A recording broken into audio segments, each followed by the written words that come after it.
Hola, ¿qué tal? Muy buenas noches. Bienvenidas y bienvenidos a Luchadoras. Estamos muy contentas de recibirlos otra vez aquí en Rompeviento Televisión por Internet. El día de hoy estamos con Camila Moreno. Ella es investigadora y activista de la Universidad Federal Rural de Río de Janeiro. Bienvenida, ¿cómo estás, Camila? Muy bien, un gusto grandísimo estar acá con ustedes. A nosotras también nos alegra mucho. Acabas de publicar, junto con la Fundación Heinrich Böll en México, este libro sobre la métrica del carbono, que dice el CO2 como medida de todas las cosas. Y es una interrogante sobre la cual nosotras estamos muy ansiosas de platicar contigo, porque cada vez escuchamos más sobre el carbono, la huella de carbono, los mercados de carbono, y bueno, parece que el carbono tiene un rol central en todo el tema del cambio climático, y en realidad creemos que en realidad tampoco sabemos o no hay mucha divulgación acerca de qué es. Entonces estamos listas para explorar las profundidades del carbono contigo y problematizar su dimensión política. Y para eso quisiéramos comenzar preguntándote sobre justo la génesis del carbono dentro de las discusiones científicas relacionadas al clima o en la historia. ¿Nos puedes ayudar como a encontrar el inicio? Claro, con gusto. Bueno, la idea de un impacto de las acciones humanas sobre el sistema climático del planeta no es una idea nueva, ¿no? Es una idea que tiene su génesis justamente en el siglo XIX, cuando se empieza el uso sistemático de los combustibles fósiles en la matriz energética mundial, ¿no? Porque tú tienes, si tú tienes la revolución industrial en 1750 en Inglaterra, es solamente a partir de 1850 que eso de verdad que toma una fuerza para incluir otros países, ¿no? El petróleo va a tardar aún más 100 años. Solo en los años 50 es que el petróleo va a pasar a ser sistemáticamente entonces incorporado en la matriz energética. Pero en el siglo XIX ya habían discusiones de científicos en los países europeos sobre qué acciones humanas estaban interviniendo en los cambios del clima, ¿no? Y el padre de la teoría del rol central del CO2 en los impactos del clima fue un sueco, el Svante Arrhenius, que va a ser el fundador de esta línea de interpretación que hoy como resultado es el Acuerdo de París, ¿no? Que los países firmaron el año pasado y que está como un engranaje central a la reproducción del capitalismo que vamos a hablar a seguir, ¿no? Pero esta teoría fue también, así como desarrollada al final, así muy delineada en finales del siglo XIX, fue olvidada también. Ella va a ser recuperada cuando, después de la Segunda Guerra Mundial, un tema central en la agenda internacional era, en contexto de Guerra Fría, la amenaza nuclear. Y uno de los principales fantasmas que ocupaba los debates internacionales era el riesgo del llamado invierno nuclear. O sea, si el bloque soviético bombardeara los Estados Unidos, o al revés, a los Estados Unidos enviara la bomba a la Unión Soviética, por justamente el tema de un sistema de una atmósfera que se comunica, pudiera ser que los impactos fueron un resfriamiento gigantesco con la muerte. Incluso hay un filme hollywoodiano de Hollywood que es como El día después de mañana, que creo que maneja un poco con esta idea, ¿no? Y para justamente investigar cuáles serían estos impactos, el gobierno de los Estados Unidos pone en marcha un grandísimo programa para desarrollo de lo que serían los primeros supercomputadores para calcular estos impactos, sistemas de modelaje de escenarios, también muy importante, una serie de misiles, de radares, de todo un aparato científico que se va construyendo alrededor de décadas y que en algún momento, cuando acaba la Guerra Fría, ello va a ser transportado a toda una lógica de que, bueno, nuestra guerra ahora es contra una amenaza global que no es más la Guerra Fría ni el comunismo, es el calentamiento global. Pero un punto muy importante es que la ciencia y sobre todo el aparato tecnocientífico, que esencialmente militar, que se construye a lo largo de como 3, 4 décadas, es el mismísimo que va a dar paso a esta agenda de clima. Entonces vemos en final de los 80 ahí con la era Reagan, ¿no? Y conocemos bien los efectos también, era el boom del neoliberalismo, cómo el tema del clima se pone en la agenda internacional con fuerza. Tuvimos la conferencia de Estocolmo en 72, que fue la primera sobre los impactos de la acción humana sobre el ambiente, pero no específicamente el clima. Pero el clima entonces se forja en 89, cuando se crea el IPCC, el panel científico internacional de cambio climático, para dar las bases de sustentación a la conferencia que fue Río 92. Ahora, importantísimo ubicar que en Río 92, cuando se firman los principales tratados, ¿no? El tripé, la Carta de la Tierra. La Carta de la Tierra, pero la Convención del Clima, la Convención de Biodiversidad, que ustedes van a hacer la sede de la COP de Biodiversidad en Cancún este año en diciembre, y la Convención contra la Desertificación, es justo después de la caída del muro de Berlín. O sea, también fue un momento mediático muy importante. Incluso todos los jefes de Estado estaban ahí. Estaba Bush, el padre, estaba Fidel. Fidel no sale en la foto porque se dice que se va al baño en el momento de la foto, ¿no? Pero es un momento que es importantísimo forjar una narrativa unificadora. Y eso también tiene un contexto político muy fuerte. Teníamos este autor ahí, el Fukuyama, que decía es el final de la historia, y la agenda que les unificaba ahora, entonces, es con fuerza que viene una agenda ambiental, pero que tiene en su seno toda la lógica neoliberal sobre el medio ambiente, ¿no? Justo vamos a regresar para vincular como la emergencia de esta narrativa política sobre el medio ambiente con pues las reglas del capitalismo o las formas en cómo opera el capitalismo y cómo el capitalismo en realidad se está beneficiando de esta narrativa de crisis medioambiental a partir del carbono. Porque hasta el momento, digamos, podríamos preguntarnos, bueno, pero el fin es un fin bueno, ¿no? Es resolver el cambio climático, ¿no? El problema del cambio climático, pero llegaremos ahí. Vamos a hacer un corte, estamos en Luchadoras con Camila Moreno, que nos acaba de dar una genealogía impresionante sobre cómo surge el concepto de carbono al centro de las discusiones del cambio climático. Estamos en Luchadoras, volvemos.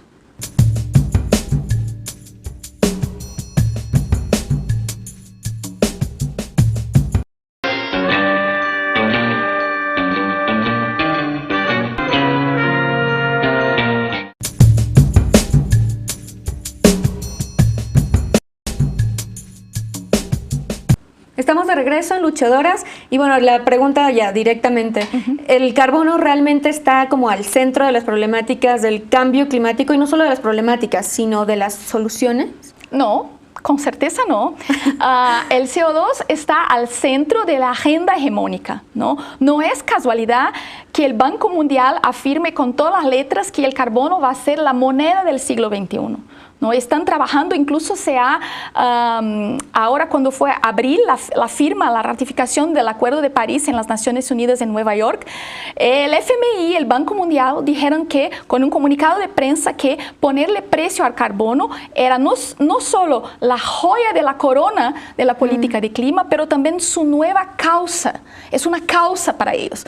En el momento que algo es una causa para el Banco Mundial, tenemos que poner todos los ojos, ¿no? Entonces es muy conveniente para ellos crear una narrativa unificadora que les dé fuerza a una nueva commodity, es una nueva mercancía global, es invisible, no tiene olor, uno no ve, uno no toca, pero tiene mercados internacionales que se están estructurando para vender eso. Existen también nuevos derechos de propiedad privada alrededor de los créditos de carbono que se están forjando, ¿no? Alrededor del mundo, y es un momento histórico muy dinámico. Pero cuando uno mira a la crisis ecológica, que es real, es muy concreta y palpable y que las comunidades están viviendo, uno pregunta, bueno, entonces contenemos la emisión acá, pero aumentamos ahí y tenemos una temperatura media, ahí estamos seguros. Obviamente que no. Cuando uno va a mirar y la gente que escucha sigue las negociaciones de clima, eso viene justamente para legitimar, por ejemplo, energía nuclear. que según la ciencia te dice que es carbono neutral.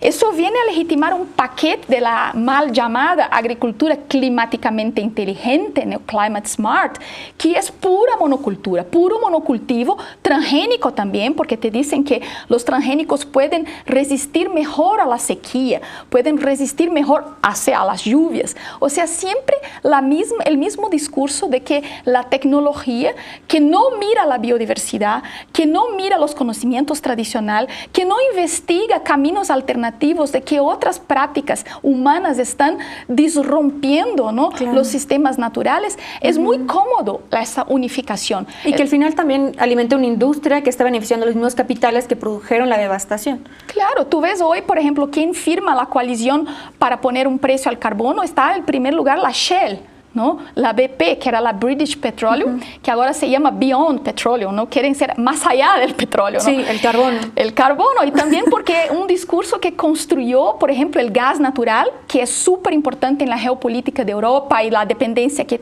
tiene Europa de Rusia, y ahora las nuevas relaciones entre China y Rusia con gasoductos, dicen, no, fea bien, el gas natural es un combustible de transición, es un combustible puente. O sea, ellos mismos se contradicen en su propia teoría porque quieren hacer un ranking de qué es más poluyente que qué, de acuerdo con quienes detienen las reservas. Sí, una pregunta, justo toda esta problematización que nos estás como ayudando a ver, ¿cómo se entrelaza con todas estas como conferencias o reuniones globales sobre cambio climático? Entonces, en realidad, lo que yo tendría yo una tendencia ahora a decir, esos espacios son unos espacios de negociación política íntimamente vinculados al capital que realmente poco están teniendo impacto en la modificación real de una solución hacia la crisis del cambio climático. Pero tú has estado en esas cumbres. ¿Cuál es tu opinión? Mi opinión, y ahí te hablo como representante de la sociedad civil, que soy miembro de la delegación oficial, ¿no? El Brasil tiene una postura bastante interesante, por lo menos hasta ahora, ¿no? De abrir este espacio. Y lo que vemos ahí es que claramente se hablan así, clarito, acá se trata de la reingeniería del sistema financiero internacional. Se están poniendo de una forma así unificada cómo van a manejar con los fondos. El capital busca nuevas fronteras de expansión. Nosotros vivimos en un contexto de capitalismo financiero, o sea, es necesario apalancar nuevos assets, se dice en inglés, no sé cómo referirse. ¿Valores? Sí, que son algo que tú puedes ponerle valor y negociar en los mercados, ¿no? ¿Cómo puedo ponerle valor, por ejemplo, en bonos de biodiversidad, en bonos de agua, en créditos de carbono, en emisiones evitadas, ¿no? ¿Cuánto me pagas para no evitar? Se crean derechos de poluir, pero todo eso vinculado también, porque las ecuaciones coloniales son siempre las mismas, ¿no? Se renuevan los términos y los actores, pero sabemos quiénes son las mismas relaciones. Siempre quién se subordina, ¿no? Y vemos nuevas deudas. Bajo el discurso de las finanzas verdes o el financiamiento climático, lo que vemos son países del sur comprando paquetes tecnológicos, teniendo que pagar las royalties, teniendo que pagar patentes, licencias, teniendo que operar bajo sistemas de monitoreo, verificación y reporte del carbono, ¿no? Teniendo que someterse, por ejemplo, a sistemas de sensoriamiento remoto, de vigilancia de territorio, que tal vez en un contexto civil normal nunca íbamos a aceptar. Sí, ¿no? Y en ese sentido, ¿qué es lo que están haciendo las potencias? En Europa, por ejemplo, comentábamos un poco antes de entrar al programa que las reglas no son iguales. O sea, los países europeos que tienen grandes emisiones de carbono también a través de su industria, ¿cómo están manejando el tema de las emisiones de carbono? Bueno, la Unión Europea es un caso muy particular porque actúan como bloque, ¿no? Y dentro de este bloque es donde opera hoy día el más grande mercado estructurado, no oficial de carbono que existe hasta el momento, que es el Sistema Europeo de Comercio de Emisiones, ¿no? Estamos caminando, y eso fue lo que determinó París, hacia un mercado global de carbono.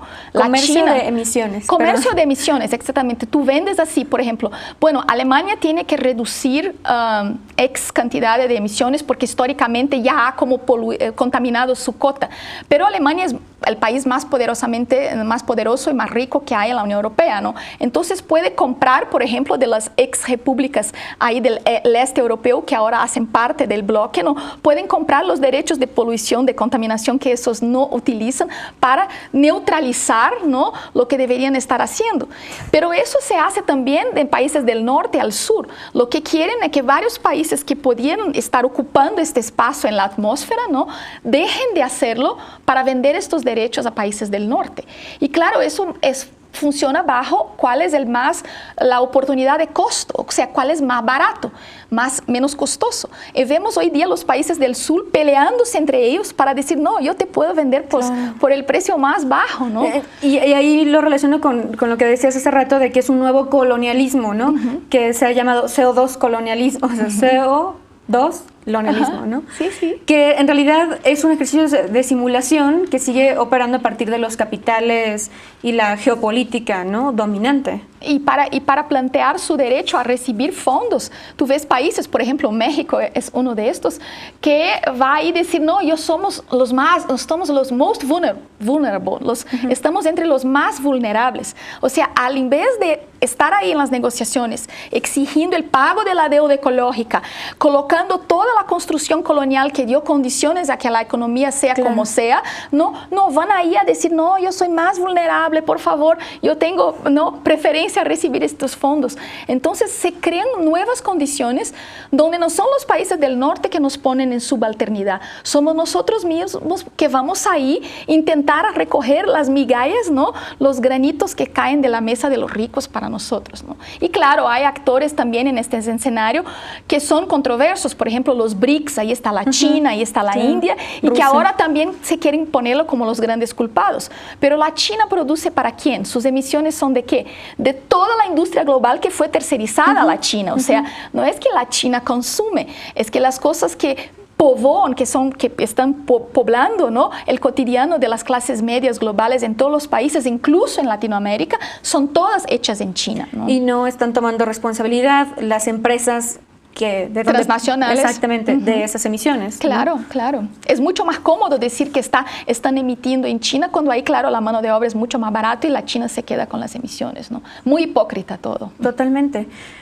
Vamos a hacer un corte para hablar acerca de las alternativas. ¿Hacia dónde tendríamos que estar mirando entonces si queremos hablar de una transformación real en temas de la crisis del clima? Vamos a hacer un corte. Estamos con Camila Moreno de Brasil aquí en Luchadoras.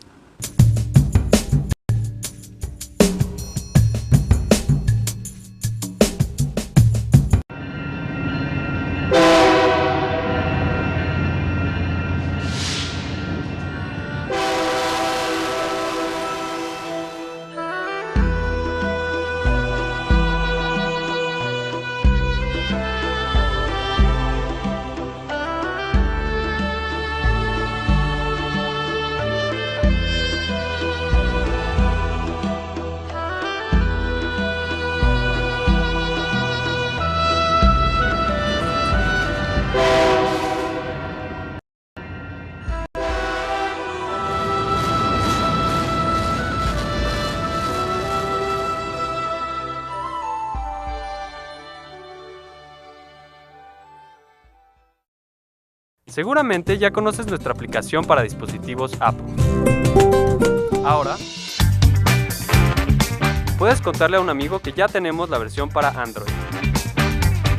Coméntanos en Facebook. Síguenos en Twitter. Consulta nuestro canal de YouTube desde la aplicación. O contáctanos por correo electrónico. Descarga Rompeviento. Disponibles en App Store y Google Play Store.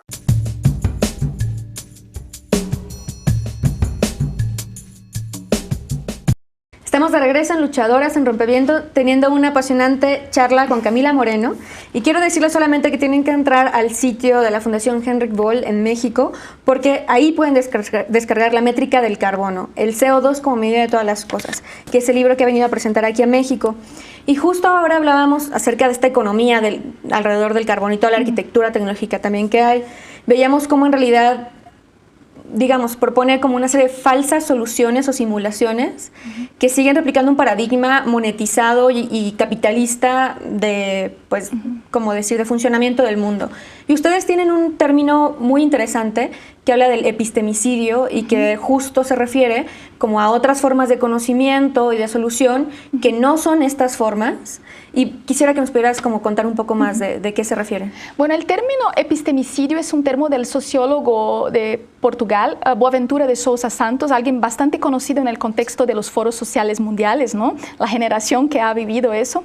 Y él propone este debate en términos de qué serían las epistemologías del sur, las formas de conocimiento que existieron desde siempre, diversas en varias partes del mundo, en varios contextos sociales, contextos culturales, contextos ecosistémicos, pero que con la superveniencia de un proyecto científico occidental del norte, blanco y macho, ¿no? Viene justamente homogeneizando, aplastando, así como con el discurso de las monoculturas que se basa en la ciencia. Tú tienes un discurso extremadamente violento de esta tecnociencia, que no es solo formas de conocer el mundo, pero siempre viene junto con formas de actuar e intervenir en el mundo, que viene matando, y por eso epistemicidio, todas las formas concurrentes y diversas de conocer el mundo. O sea, cuando yo voy a un territorio indígena en la Amazonía, y eso te puedo contar mucho, así como hicieron, como fue a la entrada de la Iglesia Católica ahí, que les convencía que todos sus sistemas de creencia, todos sus dioses tenían que ser abandonados por una fe en un Dios único y que vamos a matar si ustedes no nos creen, ¿no? Lo que yo llamo la catequesis del carbono viene con mucha fuerza. Tú tienes que creer que alguien está en algún sitio mensurando, cuantificando y que te puede presentar en números muy precisos, 3,27, no sé qué, algo que yo no veo, que yo no siento, pero que va a cambiar toda mi relación con este medio ambiente. Por ejemplo, muchos sitios tú tienes árboles que tú no puedes tallar porque está sagrado, porque ahí está un ancestral, está tu abuelo o está tu umbigo, alguna cosa hay y por eso no lo talas. Ahora dices, no, olvídate, todo eso no, tú talas o no talas porque te pagan tanto por el carbono. Pero si en algún momento no están te pagando tanto, tú puedes chantajear. Nosotros hacíamos como comparación cuando uno está en el autobús y entra un chico y le dice, yo pudiera estar matando, pudiera estar robando, pero estoy acá justamente, ¿no?, pidiéndote una contribución. Es un poco lo que la lógica esa de que tú puedes negociar las emisiones evitadas te pone. O sea, yo pudiera estar tumbando ese bosque, pero si ustedes me pagan por el bono, yo... Entonces, imagínate educar a los niños bajo esta lógica. Es una lógica de que la sociedad humana es una sociología implícita, ¿no?, subyacente, que todos nos movemos solamente por razones económicas, que nuestras opciones éticas son en términos de costo-beneficio y que no hay ninguna otra orden en el mundo que sea ético, que sea moral, que sea religiosa, que sea espiritual, porque no son todos que siguen una sociedad laica, no tenemos pueblos indígenas alrededor del mundo que tienen otras coordinadas de valores, otras constelaciones, ¿no? Y es eso lo que esta imposición de un discurso, una narrativa unificada que se pretende neutral, la verdad viene para imponer todo una creencia en una ciencia, una tecnología que nosotros sabemos quién lo controla, ¿no? Así como los paquetes agrológicos, ¿no? Smart. Claro. Estos son como paquetes de lo que, bueno, también se ha nombrado monocultivos de la mente, ¿no? O de la cultura. Claro. Y en ese sentido, pensar en las alternativas, ¿no? ¿Cuáles pueden ser soluciones ante esa como invasión de poderes tan extendidas, tan rapaces, que incluso usan esos como términos o esas preocupaciones sociales? Sí, movilizan, ¿no?, las emociones. Exacto. Yo creo que la primera cosa es pensar que el primer territorio que es colonizado es la mente, ¿no? Entonces tenemos que luchar para garantizar que nuestras mentes no sean colonizadas, ¿no? Entonces rechazar esas métricas ajenas, darse cuenta que son métricas históricamente criadas, el sistema métrico, por si acaso, ¿no?, el metro, el kilo, es un emprendimiento colonial por excelencia, ¿no? Demanda francesa de unificación, de no comparación de mercancías. El otro es darse cuenta de la fantasía que te venden estos acuerdos, que una de las suposiciones es que ninguna negociación del clima puede afectar o dañar el comercio global. O sea, todas las emisiones que vienen de los buques, de los aviones que comercian ensalada, frutas, qué sé yo, que intercambian cosas. O sea, siempre primero es lo comercial. Primero el comercial. Lo que eso hay que garantizar y nadie es responsable por estas emisiones, ¿no? Entonces yo creo que la primera cosa, empezando a desgranar, ¿no?, cuáles serían las alternativas, es que tenemos que sí relocalizar las economías, ¿no? Eso es el fundamental. Construir cosas que están basadas en los territorios, en las redes que se pueden apoyar.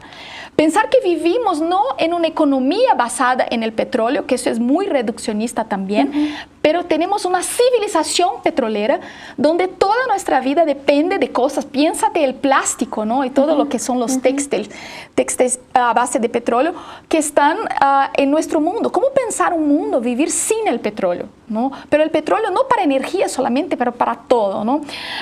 Pensar también, y ahí muy a fondo, ¿no?, lo que es la ideología del desarrollo y cómo hemos de verdad con todo el tema de cambio climático no cuestionado eso, pero justamente dado un nuevo maquillaje que ahora es desarrollo climáticamente compatible, desarrollo de bajo carbono, vamos a descarbonizar, que es la más grande broma, ¿no?